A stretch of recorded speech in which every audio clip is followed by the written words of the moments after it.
Aleluia, aleluia, aleluia. Aleluia, aleluia, aleluia. O Senhor esteja convosco. Ele está no meio de nós. Proclamação do Evangelho de Jesus Cristo segundo Mateus. Glória a vós, Senhor. Naquele tempo, os fariseus ouviram dizer que Jesus tinha feito calar os saduceus. Então, eles se reuniram em grupo, e um deles perguntou a Jesus para experimentá-lo: Mestre, qual é o maior mandamento da lei? Jesus respondeu: Amarás o Senhor teu Deus de todo o teu coração, de toda a tua alma, de todo o teu entendimento. Esse é o maior e o primeiro mandamento. O segundo é semelhante a esse: amarás ao teu próximo como a ti mesmo. Toda a lei e os profetas dependem desses dois mandamentos. Palavra da salvação. Glória a vós, Senhor. Aleluia, aleluia, aleluia. Aleluia, aleluia, aleluia. Sentados, também as crianças sentadas. Façamos agora um tempo de silêncio e no íntimo do nosso coração rezemos pedindo ao Espírito Santo, porque só o Espírito Santo pode nos fazer compreender plenamente o sentido da palavra. Peçamos o seu auxílio, supliquemos. Amém. Queridas irmãs e irmãos, estamos caminhando com o evangelista Mateus, mais 3 ou 4 domingos, e nós encerramos este ano, desde novembro do ano passado até meados de novembro, que vai começar essa semana, nós lemos o Evangelho de Mateus, um pequeno texto a cada domingo o ano inteiro. Estamos caminhando para o fim do Evangelho. Considerando que nós já lemos e meditamos o final do Evangelho, que é exatamente o relato da paixão, morte e ressurreição de Jesus, já fizemos isso na Semana Santa, nós estamos agora nos 3 últimos capítulos que encerram antes da narrativa da paixão. Tomem comigo, número 9 do seu folheto, Evangelho de Mateus, capítulo 22, versículo 34 a 40. São os últimos versículos do capítulo 22, estamos encerrando hoje. Os próximos domingos já vamos para outros capítulos. E continua nesse relato que a gente está ouvindo nesses domingos, continua o momento tenso da reação das pessoas a tudo que Jesus fez. Jesus ficou 3 anos, do dia que ele foi batizado até o dia da sua morte, ele ficou 3 anos realizando os prodígios, os milagres, os sinais, ensinando a boa nova do reino. Agora, nesse final do último ano, como a gente está no final do Evangelho de Mateus, caminhando para o final, são as reações do povo que não aceita Jesus, não entende ou entendendo não aceita, não quer saber do que Jesus propõe. Nós trabalhamos já alguns grupos nos domingos anteriores e hoje retoma a polêmica da rejeição a quem Jesus é. Vamos lá? Todo mundo? Naquele tempo, os fariseus ouviram dizer que Jesus tinha feito calar os saduceus. Olhe para cá. Os fariseus eram um grupo dentro da religião judaica, um tipo de irmandade, uma confraria. Tinha o seu jeito próprio de vestir, como se fossem as camisetas hoje, não é? Ou o uniforme dos ministros, ou a veste nossa, dos acólitos. Tinha uma forma própria de se vestir. Era um grupo que pertencia a um tipo de clube da palavra de Deus. Os fariseus eram homens bem-sucedidos na vida. Para receber o título de fariseu, para pertencer ao grupo dos fariseus. Hoje, se você me chama de fariseu, você está me xingando. Se eu chamar você de fariseu, eu estou te ofendendo. Mas no tempo de Jesus, chamar alguém de fariseu era um elogio. Era dizer que você pertencia a um grupo de gente que, primeiro, sabia a Bíblia de cor. As pessoas não tinham uma Bíblia em casa. Uma Bíblia, o Antigo Testamento inteiro, para ser guardado, precisava de uma casa, a sinagoga, que era a casa da palavra. Tinha um depósito enorme, mais da metade dessa parte alta aqui do altar, prateleiras onde se guardavam as tabuinhas ou os rolos dos livros da Bíblia. Ninguém tinha a Bíblia em casa, não tinha livro ainda. Os fariseus passavam meses e anos na escola dos fariseus, memorizando, e sabiam 613 versículos da Bíblia de cor, porque você não tinha como ter a Bíblia em casa. Memorizava. Eles eram propagadores da palavra, admiradores da palavra, se declaravam como observadores corretos da palavra. Se declaravam, eram um pouco orgulhosos, ou muito orgulhosos, e até vaidosos. Se vestiam com distinção, até a forma de se vestir era toda cheia de faixas, de ritos e de símbolos no corpo, distinguindo a relação deles com a palavra. Então, eles ouviram falar que Jesus tinha feito calar os saduceus. Quem são os saduceus? Saduceus vem de um sobrenome familiar, Sadoc, ou Sedecias. Os saduceus eram uma família numerosa em Israel. Uns 400 anos antes de Cristo, o templo de Jerusalém sofreu uma invasão e uma destruição. Um rei, que depois tomou o poder, querendo ganhar o prestígio do povo, ofereceu recursos para reconstruir o templo de Jerusalém. Um templo gigantesco. O rei pôs o exército, a mão de obra toda para restaurar o templo e reconstruir o templo. E o templo ficou lindo. Só que quando terminou a reconstrução do templo, a reforma do templo, o rei falou assim: tem gente nesse templo que não gosta de mim, que fala mal de mim. Já que eu financiei a reforma do templo, na inauguração do templo eu vou nomear um novo grupo de sacerdotes. Imagine. E ele escolheu, o rei escolheu, uma família grande e numerosa, prestigiada em Israel, os descendentes de Sadoc. Pediu a essa família que organizasse o culto do templo.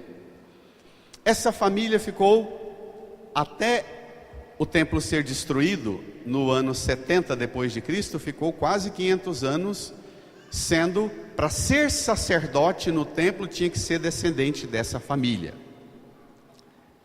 Quando o Evangelho fala, os fariseus souberam que Jesus tinha feito calar os saduceus, está falando de uma família de um grupo, uma espécie de elite religiosa, mas uma elite também política, econômica e cultural. Parece estranho ao ouvido da gente hoje, mas no tempo do Antigo Testamento, o livro do Levítico, Deuteronômio, Números e Êxodo mandava que todo judeu fosse ao templo participar do culto no sábado, às 15h nos sacrifícios. E o povo ia. Se você não pudesse ir todos os sábados, ao menos uma vez por ano, no sábado da Páscoa, você era obrigado a ir para Jerusalém. Os saduceus eram sacerdotes que trabalhavam no templo. Você vinha com uma família, as famílias eram numerosas, 8, 10, 15 filhos. Você viajava de longe, lá para o templo de Jerusalém, e trazia para o templo o seu dízimo, a sua oferta, as oferendas, holocaustos, sacrifícios, para pedir perdão, para pedir a bênção para a terra, para a lavoura, para os negócios, para os animais. Trazia um monte de oferendas. Tem muitos tipos, classificações de tipos diferentes de oferendas que se fazia. A mais comum delas era que, ao menos uma vez no ano, você tinha que ir ao templo e oferecer por você, para pedir perdão a Deus dos seus pecados e pedir a bênção.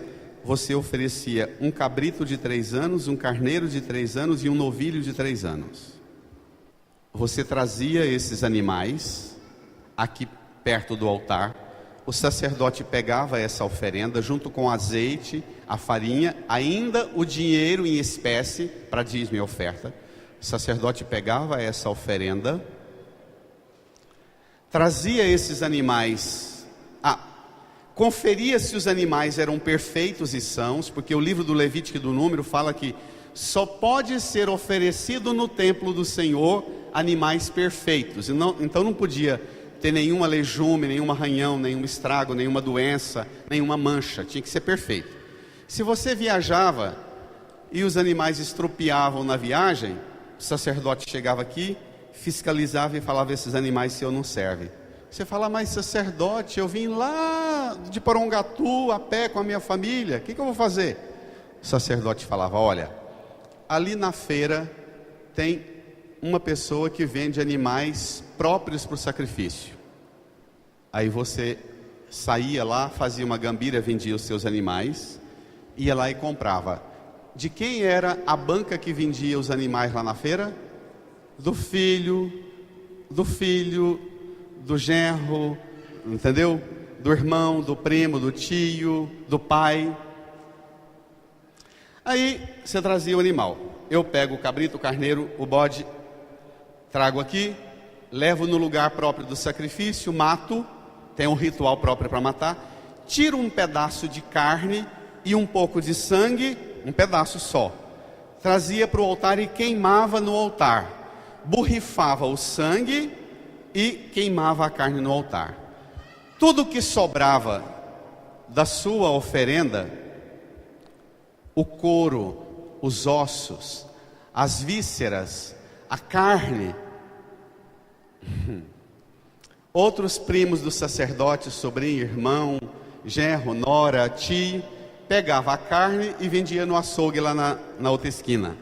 Pegava o couro e levava para um cortume para fazer tenda, roupa, que eram as roupas da época, móveis.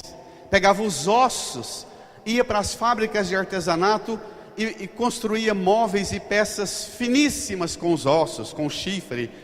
Então, tudo se aproveitava, mas apenas um problema grave: os sacerdotes transformaram o templo numa empresa, muito parecido com os dias de hoje, não parece?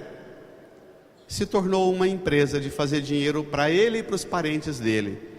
Os saduceus aqui está se referindo a uma família grande, numerosa, que tinha o monopólio, o domínio das coisas sagradas. Pensa, a farinha que trazia, por exemplo, não era jogada fora, vinha cá, apresentava a farinha e depois levava para lá e ia para a padaria do filho meu, entendido? O azeite ia para um mercado de um irmão meu. Então tudo girava em torno da mercadoria, da oferta. Jesus fez calar os saduceus sobre um tema muito curioso. Os irmãos poderiam ir para casa hoje à noite e ainda hoje ler no capítulo 22 de Mateus, nos versículos 23 até o 33, fala como é que Jesus fez calar os saduceus. Eles chegaram em Jesus, os saduceus seguiam somente, olhe para cá, somente os 5 primeiros livros da Bíblia, que Gênesis, Êxodo, Deuteronômio, Número e Levítico, só. O resto dos livros do Antigo Testamento eles não seguiam, porque na maioria das vezes eram livros que fazem críticas muito severas ao sacerdote e ao templo. O profeta Isaías, por exemplo, no livro do profeta Isaías, Deus fala assim: de que me adianta vossos sacrifícios, ofertas, oblações? Eu tenho nojo do incenso que vocês oferecem, junto com injustiça e com pecado. Então, os saduceus nem reconheciam o resto da Bíblia, só os 5 primeiros livros da Bíblia. E eles não acreditavam em ressurreição, porque os 5 primeiros livros da Bíblia não foram escritos para falar de vida eterna. São 5 primeiros livros da Bíblia que é o livro da lei, que foi escrito para codificar a convivência, que é a Constituição Federal do povo de Israel. Então não é um livro para tratar das coisas eternas. Eles não acreditavam na ressurreição. E eles, querendo desmoralizar Jesus, disseram: o senhor tem falado que existe ressurreição dos mortos? Só que o livro do Levítico e dos Números fala que se meu irmão casar com uma mulher, tiver um filho com ela e morrer, alguém de nós da família tem que casar com ela para resguardar a tutela dela e do filho. Aí eles contam de uma pessoa, uma mulher que ficou viúva de 5, e perguntam a Jesus: lá nesse negócio de vida eterna do Senhor, o meu irmão, essa mulher vai ser esposa de qual desses 5 irmãos com quem ela se casou? Aí Jesus fala: não, mas vocês pensam que as coisas do céu reproduzem os mesmos esquemas daqui, mas não é não. Como a vida para vocês está muito boa aqui, confortável, uma elite que monta um padrão alto de vida às custas da fé, vocês não têm uma vida tão boa aqui, que vocês não precisam nem pensar em vida eterna, vocês ganham tudo. O reino dos céus é outra ordem. Lá as pessoas nem se casam, nem se dão em casamento. Lá as pessoas vão ver como anjo. Aí é isso que faz os saduceus calarem, porque eles imaginavam que Jesus era um Messias terreno, descendente de Davi, que viria para reformar o país de Israel. E Jesus fala que ele vem para abrir-nos a porta, através de sua morte e ressurreição, abrir-nos a porta para um outro reino, o dos céus. Jesus fez calar os sacerdotes, que era a turma que cuidava do culto da missa, poderíamos dizer assim, do culto da Eucaristia. Aí vem nele a turma do culto da palavra, que são os fariseus. Jesus pegou o culto que os fariseus tinham com a palavra na sinagoga, e o culto que os saduceus tinham no templo com a oferta dos animais. Na quinta-feira santa ele transformou na Santa Missa, dizendo que o Cordeiro é ele, que o sacrifício agora é ele. A Santa Missa é o único e perfeito culto onde ele se oferece. Ele é o Cordeiro divino que dá a vida para a salvação. E na Santa Missa, antes da Eucaristia, tem o quê? A liturgia da palavra, que é o que a gente está fazendo agora. Então, a turma da liturgia da palavra, que celebrava nota capela na sinagoga, chega para apeitar Jesus porque ele fez calar a turma lá do templo. Vamos ver? Tomem comigo. Agora a gente entende melhor. Então, naquele tempo, os fariseus ouviram dizer que Jesus tinha feito calar os saduceus. Todo mundo? Então, Eles se reuniram em grupo e um deles perguntou a Jesus para experimentá-lo. se reuniram em grupo. Significa que para apeitar Jesus não é qualquer coisa. Jesus para eles é uma força ameaçadora. Nós temos que desmoralizar esse camarada na frente de todo mundo. Nós temos que preparar nosso discurso. Nós temos que ir com as coisas bem organizadas para desmantelar esse cara, para experimentar Jesus, para desmoralizar Jesus. Perguntaram, todo mundo? Mestre, qual é o maior mandamento da lei? Pronto. Qual é o maior mandamento da lei? Jesus tinha feito calar os sacerdotes acerca da doutrina que eles tinham sobre a vida eterna. Eles nem acreditavam. Aí a turma da palavra vem para desmoralizar Jesus, fazer perguntas sobre qual é o maior mandamento da lei. A surpresa vem agora. Eles perguntam a Jesus uma coisa e Jesus dá uma resposta infinitamente mais profunda e superior à pergunta que eles fizeram. Vamos ver? Versículo 37. Jesus respondeu. Todo mundo? Amarás o Senhor teu Deus de todo o teu coração, de toda a tua alma e de todo o teu entendimento. Esse é o maior e o primeiro mandamento. Continua. Segundo é semelhante a esse: amarás o teu próximo como a ti mesmo. Pronto. Todos? Toda a lei e os profetas dependem desses dois mandamentos. Eles perguntam qual o maior? E Jesus não fica no qual o maior, fica no quais os maiores. Qual é o maior mandamento da lei de Deus no que se refere no meu relacionamento com Deus? E Jesus fala, tem um segundo que é muito perto desse, que é o que fala do meu relacionamento com o próximo. Irmãs, irmãos, se você pegar na sua Bíblia, aonde é que está escrito esse negócio de amar a Deus sobre todas as coisas, todo o coração, toda a alma, todo o entendimento, está em Deuteronômio 6, 5 seguintes. Amar ao próximo como a si mesmo está em Levítico 19, 1 seguintes. E também em Deuteronômio, em Êxodo, em outras partes você encontra. Mas a primeira coisa que Jesus faz é aproximar. Se você pegar na Bíblia, no Antigo Testamento, onde fala do maior mandamento, amar a Deus sobre todas as coisas, e desse outro mandamento, amar ao próximo como a ti mesmo, se você pegar na sua Bíblia, você vai se assustar com um negócio, porque lá na Bíblia eles estão muito longe um do outro. O ambiente e a situação, o assunto que está tratando para falar do amar a Deus sobre tudo, está muito diferente do ambiente.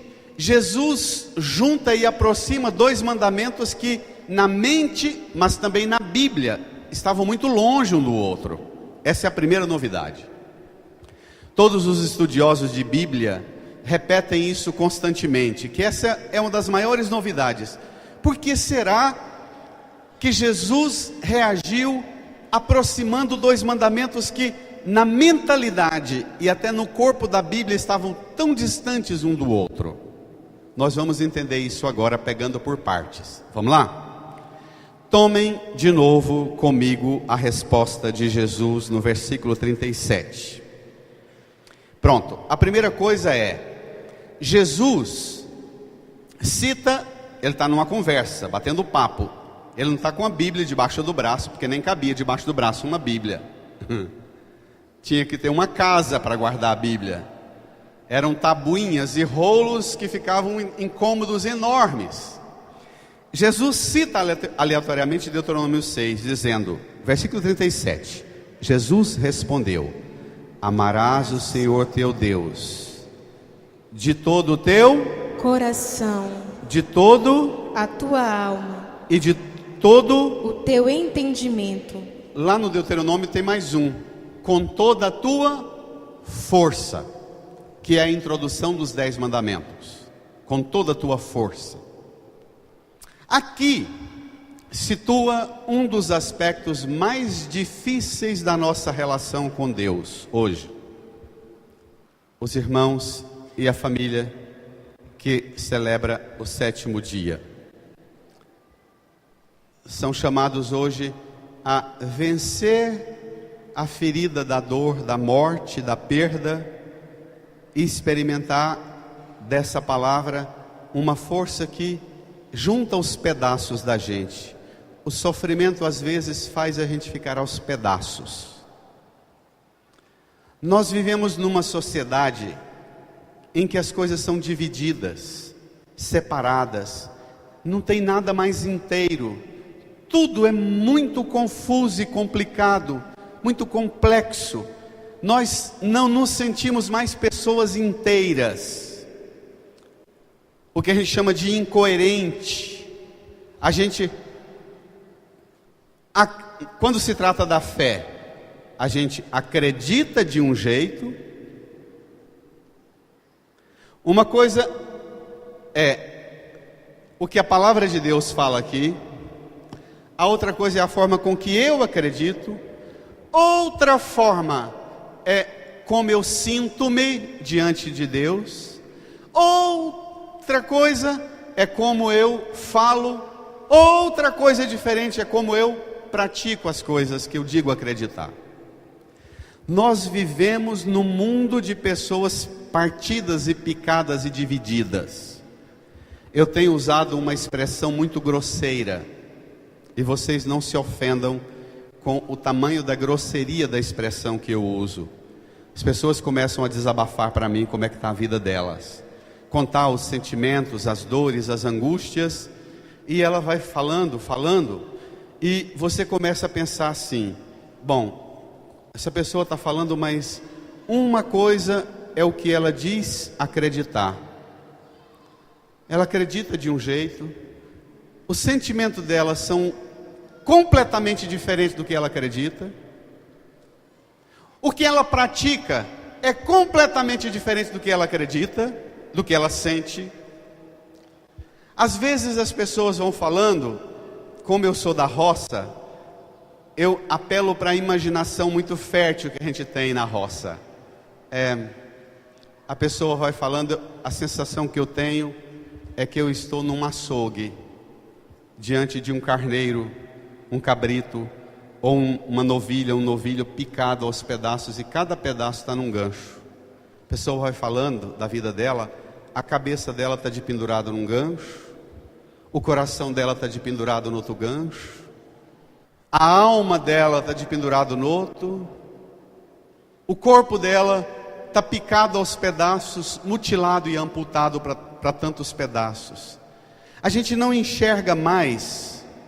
Quando Jesus fala e retoma essa lei máxima de amar a Deus, primeiro, amarás o Senhor teu Deus com todo o seu coração, todos os afetos seus, tudo que você ama, tudo que você sente, tem que afunilar em Deus.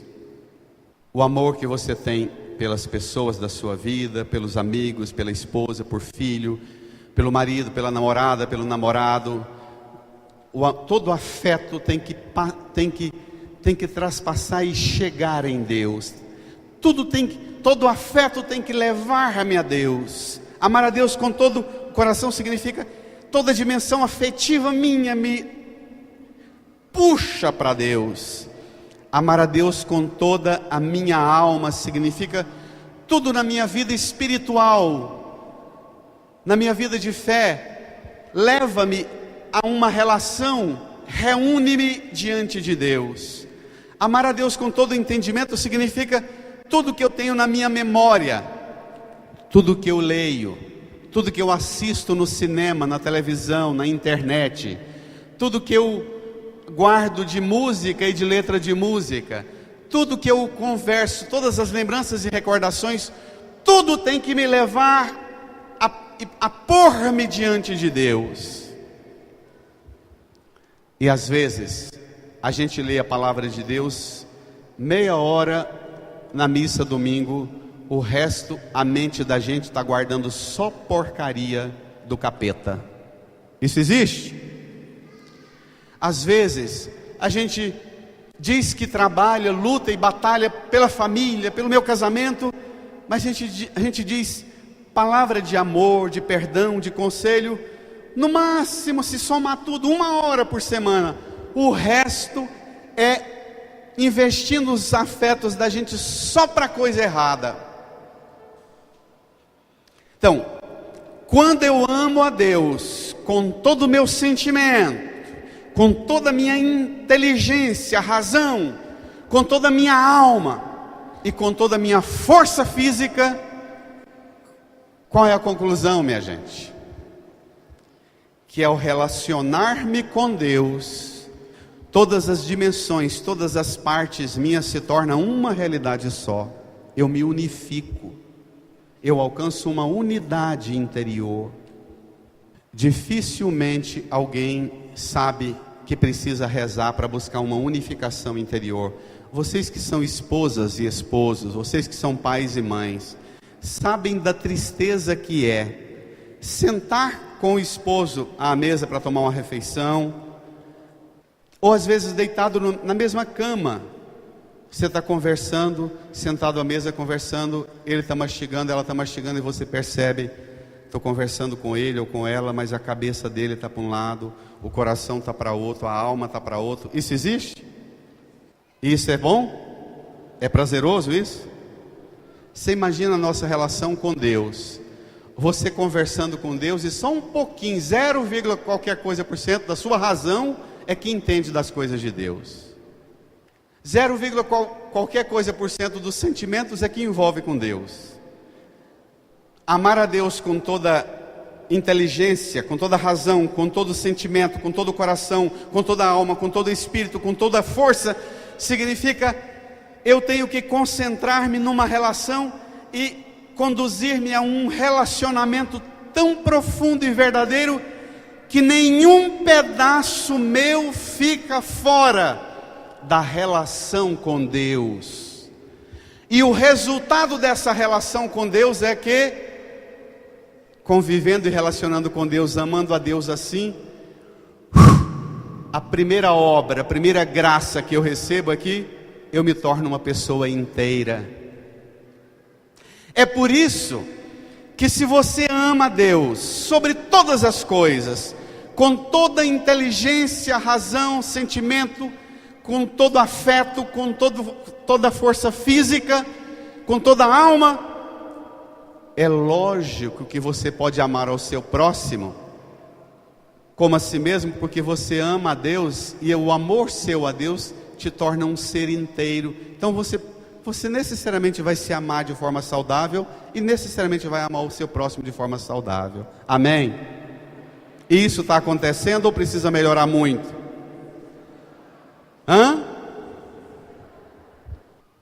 Ser inteiro na relação comigo mesmo, na relação com o meu próximo, na relação com Deus. Essa é a máxima da fé. Esse é o papel infinitamente superior da Sagrada Escritura. Irmãs, irmãos, de cada 10 pessoas que eu atendo, a média eu fico muito machucado e ferido por ter que falar assim para as pessoas. Duro e severo dizer: desculpe, você desabafou, eu acolho com carinho, mas nada do que você falou para mim tem a ver com coisa espiritual, na sua relação com Deus. Tudo que você conversou comigo está muito mais no campo da psicologia e da psiquiatria.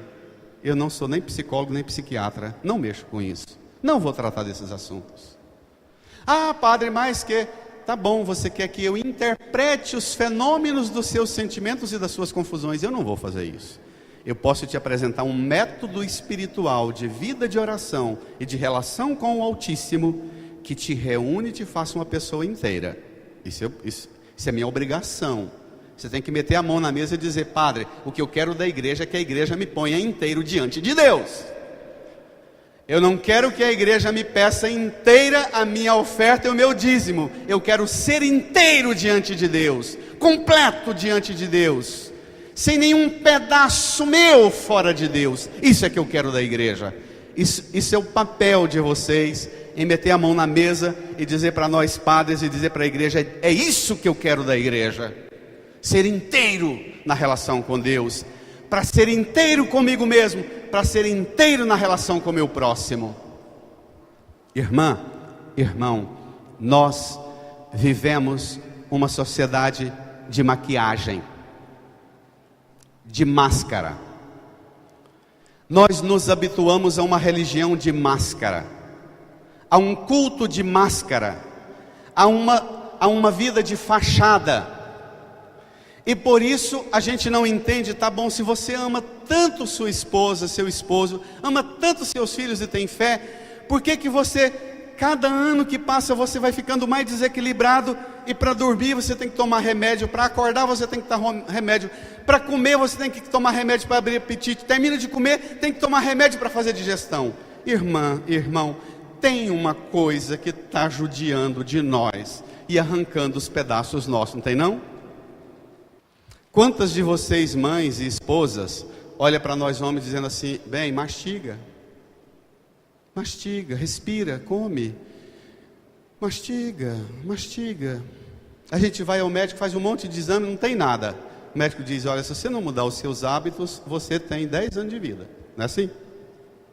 Porque a gente não está inteiro para mastigar, para beber, para dormir, para deitar numa rede, para conviver. E nós vamos aceitando as farmácias que vão se multiplicando abertas, sem precisar nem de receita, nem nada. A gente chega lá, conta para qualquer vendedor o que a gente tem, ele desce uma bancarrota de trem, você pode escolher lá qual vai ser o comprimido da semana. E nós nos habituamos com isso. Cadê o papel da fé que nos torna inteiros na relação com Deus, minha gente? Cadê essa unidade? Olha, quase 57% dos cristãos dizem que leem a Bíblia, mas acham que a Bíblia não tem razão nos temas que ela trata, da sexualidade, do casamento, do corpo. Isso aí eu decido. Aí você quer ser inteiro, vivendo uma fé em que você escolhe os critérios para relacionar com o seu corpo. Então tá bom, eu acho bonito Jesus, a Bíblia, mas com relação a casamento, a sexualidade, eu decido a minha vida, não quero palpite de ninguém não. Então, uma coisa é o que você diz crer, a outra coisa é o que você aplica na relação com o seu corpo, a outra coisa é o que você aplica na sua relação institucional familiar no casamento. Então, nunca a gente está inteiro. Quando nós buscamos uma vida inteira em Deus, nós nos tornamos primeiro inteiros para nós mesmos. E não tem coisa mais gostosa no mundo do que ter a sensação de estar inteiro. Não é bom? Terminar etapas da vida, passar por uma experiência de perder alguém querido, como um pai, um esposo, um avô, e dizer: olha, tá bom, mas foi uma pessoa inteira, partiu. Tudo que eu devia fazer na minha vida de filho, de irmão, eu fiz por ele que morreu. Toco minha vida inteira, doído, morreu, mas eu toco inteiro, ele foi inteiro, eu toco inteiro. Como é bom experimentar isso. Repito, eu sei que é feio ficar fazendo estatística no altar, mas os dados da Organização Mundial da Saúde, de cada 10 brasileiros, 7 têm algum transtorno de ansiedade. E dos 7, 4 se encontram numa situação grave. de transtorno, de ansiedade, de depressão, de síndrome do pânico e de tudo quanto é coisa derivada disso. Jesus não propõe para nós uma fachada, um faz de conta. Pegue comigo a segunda leitura. Carta de Paulo aos Tessalonicenses. Jesus não fala que amar a Deus sobre todas as coisas, com todo o coração, mente, alma, espírito, força, e amar ao próximo como a si mesmo. Jesus não diz que isso vai fazer você a pessoa sem nenhum problema na vida. A palavra de Deus não te engana. A palavra de Deus não te trai. Número 8, carta de Paulo, primeira carta de Paulo aos Tessalonicenses. Irmãos, sabeis de que maneira procedemos entre vós, para o vosso bem. Leia. E vós vos tornastes imitadores nossos e do Senhor. Pensa a autoridade de Paulo dizer para alguém assim: você se tornou imitador meu e do Senhor.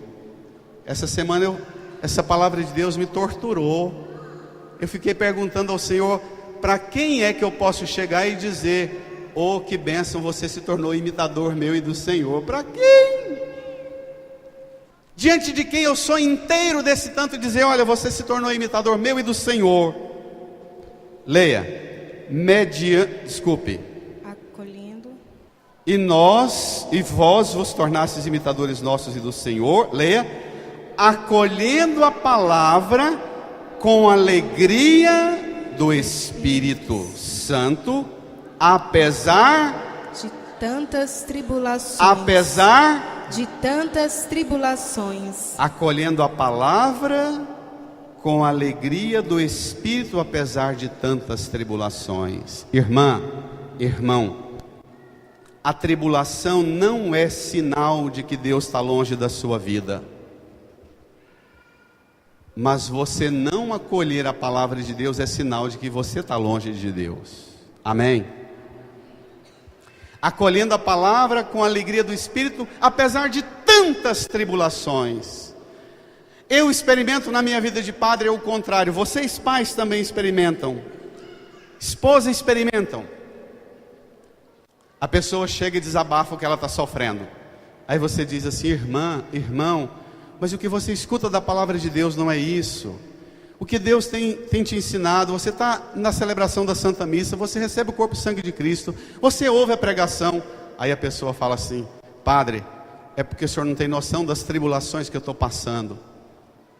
Aí a pessoa quer que as tribulações dê para ela uma carteirinha, para ela dar carteirada dizendo: essas tribulações que eu passo me autoriza a não acolher a palavra. Aí você tem uma vida de gente que se diz cristão, mas quem dirige a sua vida são as tribulações. Quem decide como você pensa, como você sente, como você fala, como você age, como você vive, são as tribulações. Hoje nós vivemos num mundo onde nós cristãos somos guiados não mais pela palavra com a alegria do Espírito, mas somos guiados pelas tribulações. E o que nós queremos é na igreja encontrar irmãozinho e irmãzinha, um padre que seja solidário meu com as minhas tribulações. Tem gente que faz um altar para colocar as tribulações dela, e você encontra com ela, ela mostra para você as tribulações dela no altar, e ela fala, e fala, e fala, e quer que você seja um amiguinho, uma amiguinha dela, para prestar culto para as tribulações dela. Isso existe?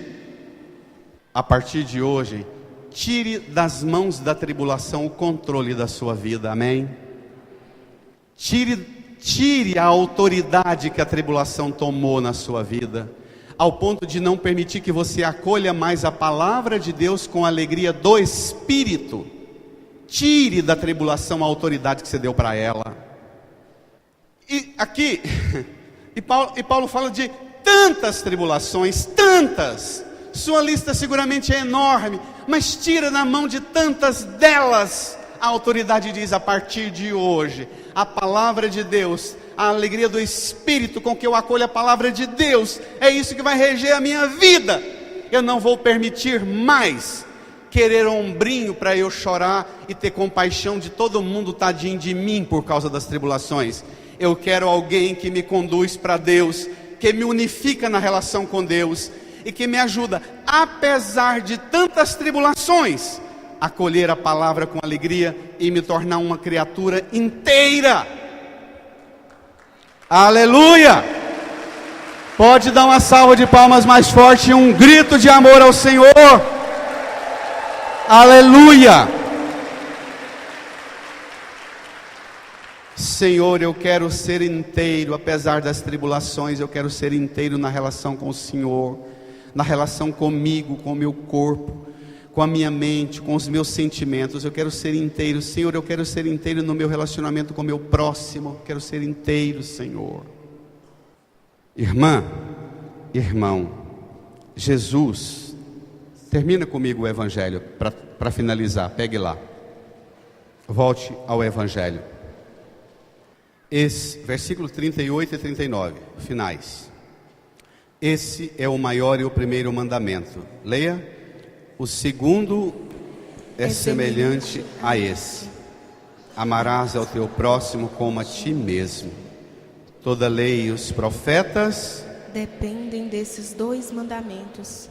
Jesus te ama tanto, Jesus te ama tanto, que no Evangelho de João, que é um dos últimos textos do Novo Testamento que foi escrito, Evangelho de João, capítulo 15, versículo 12, Jesus diz assim: eu vos dou um novo mandamento eu vos dou, amai-vos uns aos outros assim como eu vos amei. Olhe para cá, para a cruz, olhe para cá. A partir de hoje, você não vai mais amar ao próximo olhando no espelho. Eu vou olhar-me no espelho para ver como é que eu me amo, para saber como é que eu vou amar você. A partir de hoje, você vai ficar diante da cruz e ver como Jesus te amou, e do jeito que Ele te amou, você vai amar o seu próximo. Amém? Essa é a medida do amor, essa é a régua, é a trena.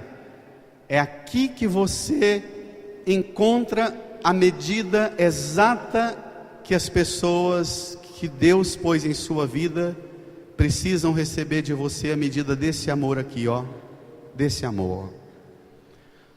Conviva com elas e descubra os pecados e fraquezas delas, e ao invés de meter o dedo dizendo que você não presta, derrame o sangue para salvar e para libertar e para curar. Amém? Essa é a medida do amor. Essa é a medida.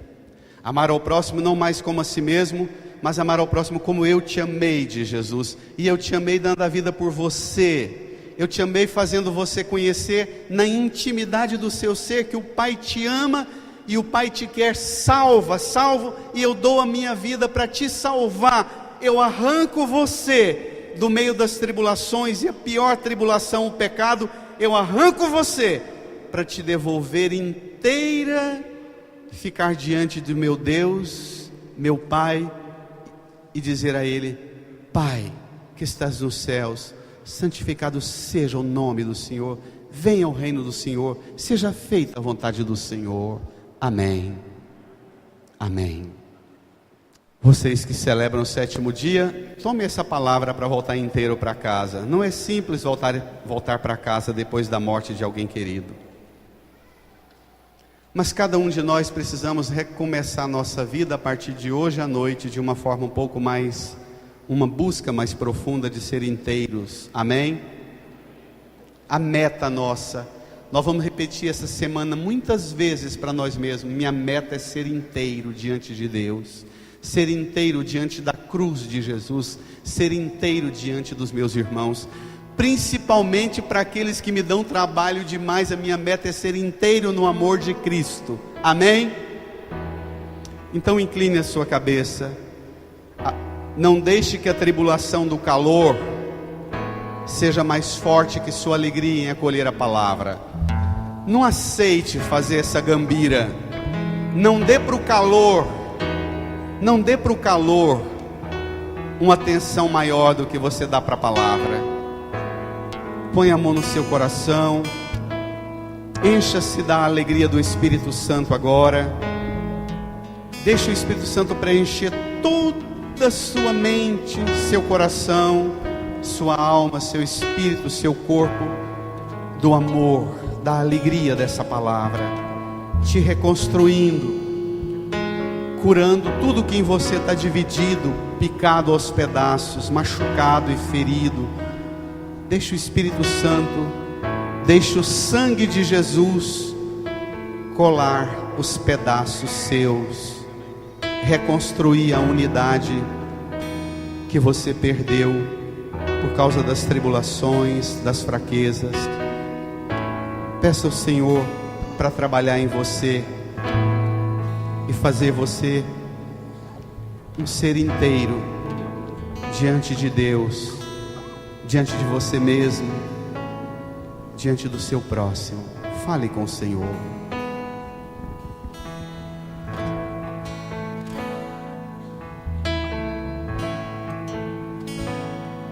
Só temos hoje para amar, só temos agora. Não sabemos quanto tempo falta pra vida se encerrar. Só temos hoje para amar, só temos agora. Não sabemos quanto tempo falta pra nossa vida se encerrar. Quero amar.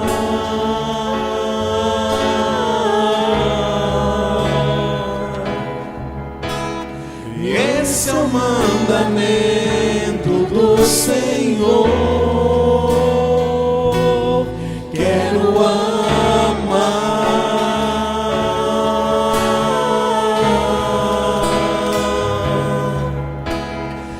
Esse é o mandamento do Senhor. Só temos hoje para amar, só temos agora. Não importa quanto tempo falta pra nossa vida se encerrar. Só temos hoje para amar, só temos agora. Não sabemos quanto tempo falta pra nossa vida se encerrar. Quero amar.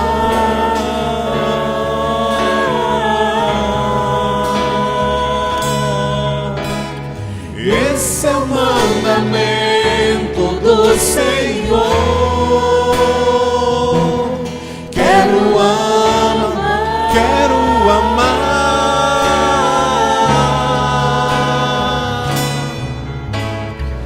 Esse é o mandamento do Senhor. Quero amar, quero amar. Fiquemos de pé. Deixe o folheto no banco. Estenda as mãos aqui para a cruz de Jesus. Reze do seu jeito, ou se preferir, reze comigo. Senhor Jesus, Senhor Jesus, o Senhor conhece tudo, o Senhor conhece tudo, sonda tudo, sonda tudo, sabe das minhas divisões, sabe das minhas divisões, o quanto eu sou dividido, o quanto eu sou dividido, quebrado aos pedaços, quebrado aos pedaços, na fé, na fé, na vida espiritual, na vida espiritual, na vida emocional, na vida emocional, na razão, nas convicções. nas convicções. Senhor, Senhor, por seu sangue, por seu sangue, eu te peço, restaura restaura a minha a minha unidade, reconstrói cada pedaço quebrado, ferido em mim. Senhor, eu te peço, devolve a unidade que eu perdi. a unidade que eu perdi. Eu quero ser Eu quero ser inteiro inteira na mente, na mente, no coração, no coração, na alma, na alma, no espírito, no espírito, no físico, no físico, todo o meu ser. todo o meu ser. Eu quero ser inteiro Eu quero ser inteiro no amor a Deus, no amor a Deus, no amor ao no próximo, amor ao próximo, no amor a mim. no amor a mim. Faz-me inteiro Faz-me inteiro no amor. no amor. Jesus, Jesus, só o seu sangue só o seu sangue pode colar pode colar e restaurar e restaurar os meus pedaços. os meus pedaços. Reconstrói-me Reconstrói agora. agora. Levante as suas mãos. Acolha o Senhor, te restaura. O Senhor que te reconstrói. O Senhor que tira da sua vida o domínio das tribulações. Agradeça ao Senhor, porque não serão mais as tribulações que vão dirigir a sua vida. Agradeça ao Senhor. Louve o Senhor. Te glorifico e te louvo, Senhor, por essa palavra, pelo seu Espírito, pelo sangue de Jesus. Obrigado por me fazer inteiro em Ti, no amor a Ti, meu Deus. Amém. Amém. Amém.